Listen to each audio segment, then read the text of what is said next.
Bonjour à tous. La sixième arrivée de la Volkswagen Jetta a eu lieu en 2011. Au début, des voitures assemblées au Mexique ont été proposées, et quelques années plus tard, un déversement local est apparu, assemblé sur une chaîne de montage dans une usine de Nizhny Novgorod.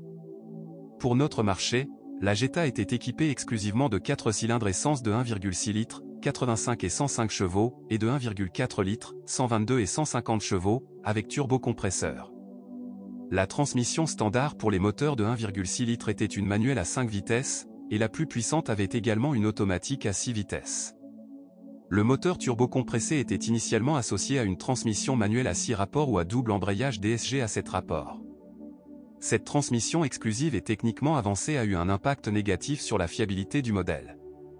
Sur environ la moitié des berlines, après 50 000 à 70 000 km, la transmission commence généralement à avoir des coups et des secousses, et le passage de la première à la deuxième vitesse se produit avec des sabots visibles. Tout cela se produit principalement en raison de panne de l'unité mécatronique ou de l'usure de l'embrayage. Parfois, cependant, la cause du blues peut être des problèmes et des pannes de l'électronique de commande, ce qu'on appelle le module de commande de la boîte de vitesse. Il faut ici rendre hommage aux concessionnaires de la marque, qui ont étendu la garantie de l'appareil à 5 ans et réparé et souvent remplacé le DSG gratuitement. De plus, les Allemands ont réécrit le programme de l'unité de commande du boîtier 5 à 7 fois. Ils disent que les dernières versions du firmware se sont avérées très efficaces. Pour prolonger la durée de vie des unités techniquement complexes, les techniciens de service recommandent également des vidanges d'huile plus fréquentes, tous les 40 000 à 60 000 km. Un renouvellement périodique de l'huile ne ferait pas non plus de mal aux boîtes de vitesse hydromécaniques classiques, même si elles sont déclarées sans entretien. À propos, ces unités se sont révélées très fiables et le remplacement préventif du liquide de transmission ne fera que prolonger leur durée de vie. Les boîtiers mécaniques sont également durables et remplis de problèmes. Peut-être que ce n'est qu'après 200 000 km que les bacs du mécanisme de sélection des vitesses peuvent s'user. Le remplacement est bon marché. Le deuxième problème d'une Jetta d'occasion réside dans ses moteurs turbocompressés. Le E4 de 1,4 litres le plus populaire d'une capacité de 122 chevaux a d'abord bouleversé l'appétit en pétrole, qui a atteint 500 grammes au 1000 km. Le moteur a été modernisé en 2011, à la suite de quoi la conception des pistons a été modifiée, augmentant ainsi leur durée de vie. Cependant, certains problèmes congénitaux subsistent, comme par exemple l'étirement de la chaîne de distribution après 50 000 à 80 000 km. Pour le restylage de 2014, les Allemands ont commencé à installer un moteur amélioré de 125 chevaux sur la Jetta. Avec une courroie crantée au lieu d'une chaîne dans l'entraînement du mécanisme de distribution de gaz. Jusqu'à présent, il n'y a eu aucun problème majeur avec le moteur. La version de 150 chevaux du E4 de 1,4 litres n'est pas non plus satisfaite de sa fiabilité, en plus de la chaîne délicate, la pompe à carburant haute pression et les injecteurs sont en danger. Ces éléments d'injection se sont révélés extrêmement capricieux en termes de qualité de carburant. Dans le système de refroidissement, il faut également souligner la pompe à eau, qui commence à fuir après 70 000 km. Mais les moteurs atmosphériques de base de 1,6 litres ne souffrent pas de maladies dangereuses, cette unité fait partie de la gamme de moteurs du groupe depuis plusieurs décennies. Par conséquent, toutes ces maladies congénitales ont déjà été guéries. D'ailleurs, après un restylage en 2014, les moteurs ont commencé à produire respectivement 90 et 110 chevaux. Quant à la carrosserie, comme on dit, goût et couleur. La nature du bruit est une autre affaire. Les conduites de carburant des Jetta cognent constamment. Ils sont mal isolés et lorsqu'ils entrent en contact avec le boîtier en plastique, ils produisent un bruit de cliquetis caractéristique. Le problème est résolu en installant un matériau de joint souple entre le boîtier et la conduite de carburant. Parmi les bobos caractéristiques, on note également la serrure du coffre et le moteur électrique des balais d'essuie-glace. Il n'y a pas beaucoup de grillons dans la cabane. De plus en plus de plaintes sont reçues concernant des haut-parleurs mal fixés dans les portes, qui se détachent rapidement au niveau des zones de fixation. L'équipement électrique d'une petite voiture n'est pas compliqué, c'est pourquoi il n'est pas rempli de problèmes et de pannes. Comme vous pouvez le constater, la Volkswagen Jetta n'est pas sans problème. Ainsi, afin de ne pas tomber sur un dispositif pour pomper de l'argent, mieux vaut opter pour la version à transmission manuelle.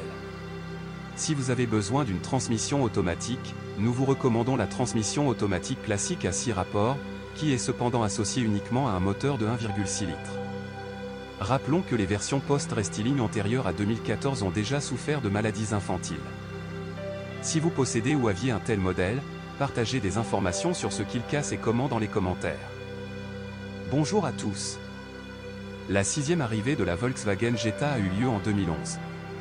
Au début, des voitures assemblées au Mexique ont été proposées, et quelques années plus tard, un déversement local est apparu, assemblé sur une chaîne de montage dans une usine de Nizhny Novgorod.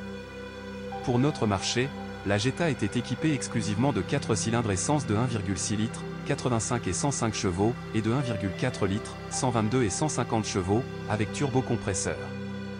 La transmission standard pour les moteurs de 1,6 litres était une manuelle à 5 vitesses, et la plus puissante avait également une automatique à 6 vitesses. Le moteur turbocompressé était initialement associé à une transmission manuelle à 6 rapports ou à double embrayage DSG à 7 rapports. Cette transmission exclusive et techniquement avancée a eu un impact négatif sur la fiabilité du modèle. Sur environ la moitié des berlines, après 50 000 à 70 000 km, la transmission commence généralement à avoir des coups et des secousses, et le passage de la première à la deuxième vitesse se produit avec des sabots visibles. Tout cela se produit principalement en raison de panne de l'unité mécatronique ou de l'usure de l'embrayage. Parfois, cependant, la cause du blues peut être des problèmes et des pannes de l'électronique de commande, ce qu'on appelle le module de commande de la boîte de vitesse. Il faut ici rendre hommage aux concessionnaires de la marque, qui ont étendu la garantie de l'appareil à 5 ans et réparé et souvent remplacé le DSG gratuitement. De plus, les Allemands ont réécrit le programme de l'unité de commande du boîtier 5 à 7 fois. Ils disent que les dernières versions du firmware se sont avérées très efficaces. Pour prolonger la durée de vie des unités techniquement complexes, les techniciens de service recommandent également des vidanges d'huile plus fréquentes, tous les 40 000 à 60 000 km. Un renouvellement périodique de l'huile ne ferait pas non plus de mal aux boîtes de vitesse hydromécaniques classiques, même si elles sont déclarées sans entretien. À propos, ces unités se sont révélées très fiables et le remplacement préventif du liquide de transmission ne fera que prolonger leur durée de vie. Les boîtiers mécaniques sont également durables et remplis de problèmes. Peut-être que ce n'est qu'après 200 000 km que les bacs du mécanisme de sélection des vitesses peuvent s'user. Le remplacement est bon marché. Le deuxième problème d'une Jetta d'occasion réside dans ses moteurs turbocompressés. Le E4 de 1,4 litres le plus populaire d'une capacité de 122 chevaux a d'abord bouleversé l'appétit en pétrole, qui a atteint 500 grammes au 1000 km. Le moteur a été modernisé en 2011, à la suite de quoi la conception des pistons a été modifiée, augmentant ainsi leur durée de vie.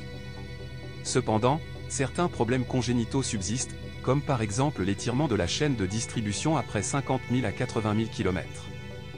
Pour le restylage de 2014, les Allemands ont commencé à installer un moteur amélioré de 125 chevaux sur la Jetta. Avec une courroie crantée au lieu d'une chaîne dans l'entraînement du mécanisme de distribution de gaz. Jusqu'à présent, il n'y a eu aucun problème majeur avec le moteur. La version de 150 chevaux du E4 de 1,4 litres n'est pas non plus satisfaite de sa fiabilité, en plus de la chaîne délicate, la pompe à carburant haute pression et les injecteurs sont en danger. Ces éléments d'injection se sont révélés extrêmement capricieux en termes de qualité de carburant. Dans le système de refroidissement, il faut également souligner la pompe à eau, qui commence à fuir après 70 000 km. Mais les moteurs atmosphériques de base de 1,6 litres ne souffrent pas de maladies dangereuses, cette unité fait partie de la gamme de moteurs du groupe depuis plusieurs décennies. Par conséquent, toutes ces maladies congénitales ont déjà été guéries. D'ailleurs, après un restylage en 2014, les moteurs ont commencé à produire respectivement 90 et 110 chevaux. Quant à la carrosserie, la Jetta est plus ou moins en ordre. Le corps de la machine lui-même est très solide et rigide, soudé à l'aide de technologies laser modernes. Mais de nombreux propriétaires se plaignent de la peinture, des éclats et des rayures apparaissent rapidement sur le devant de la carrosserie. Pourtant, tout s'apprend par comparaison. Sur certains camarades de classe moderne, la peinture est beaucoup plus fine et délicate. De la même série, plaintes concernant l'isolation phonique, la plupart des propriétaires en sont satisfaits et certains commandent du bruit supplémentaire. Comme on dit, goût et couleur. La nature du bruit est une autre affaire. Les conduites de carburant des Jetta cognent constamment. Ils sont mal isolés et lorsqu'ils entrent en contact avec le boîtier en plastique, ils produisent un bruit de cliquetis caractéristique. Le problème est résolu en installant un matériau de joint souple entre le boîtier et la conduite de carburant. Parmi les bobos caractéristiques, on note également la serrure du coffre et le moteur électrique des balais d'essuie-glace. Il n'y a pas beaucoup de grillons dans la cabane. De plus en plus de plaintes sont reçues concernant des haut-parleurs mal fixés dans les portes, qui se détache rapidement au niveau des zones de fixation. L'équipement électrique d'une petite voiture n'est pas compliqué, c'est pourquoi il n'est pas rempli de problèmes et de pannes. Comme vous pouvez le constater, la Volkswagen Jetta n'est pas sans problème. Ainsi, afin de ne pas tomber sur un dispositif pour pomper de l'argent, mieux vaut opter pour la version à transmission manuelle. Si vous avez besoin d'une transmission automatique, nous vous recommandons la transmission automatique classique à 6 rapports, qui est cependant associée uniquement à un moteur de 1,6 litres. Rappelons que les versions post-restyling antérieures à 2014 ont déjà souffert de maladies infantiles. Si vous possédez ou aviez un tel modèle, partagez des informations sur ce qu'il casse et comment dans les commentaires.